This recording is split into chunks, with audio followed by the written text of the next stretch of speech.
এক বাবা এসে বললেন, উমরে ফারুক আমার ছেলে কথা শোনেন, বেয়াদব। উমরে ফারুক ছেলেরে ডাকলেন, বাবা তুমি তোমার আব্বাজানের কথা শোনো না, এটা তো কবিরা গুনাহ। ছেলে বলে, উমরে ফারুক সব দায় দায়িত্ব আল্লাহ ছেলে মেয়েদেরকে দিয়েছে, বাবা মাকে কোনো দায়িত্ব দেয়নি। উমরে ফারুক বললেন, অবশ্যই দায়িত্ব দিয়েছে। তাহলে বলেন আমার বাবার দায়িত্ব কি?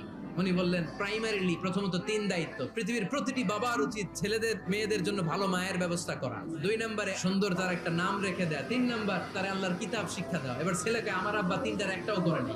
এবার ওমরে ফারুক রেগে গেলেন, বাবার কাঁধে ধরলেন। ছেলে বলে, আমিরুল মুমিনিন, আমার মা নর্তকী, আমার মা মাজুসি, আমার মায়ের মধ্যে কোনো আদব কাদব নাই, সুন্দরী দেখে আমার মা রে বাবা বিয়ে করছে, আমার মায়ের কাছ থেকে জীবনে কিছু শিখি নাই। 2 নাম্বার সাম্মানি খানফাসা, আমার বাবা আমার নাম রেখেছে চামচিকা।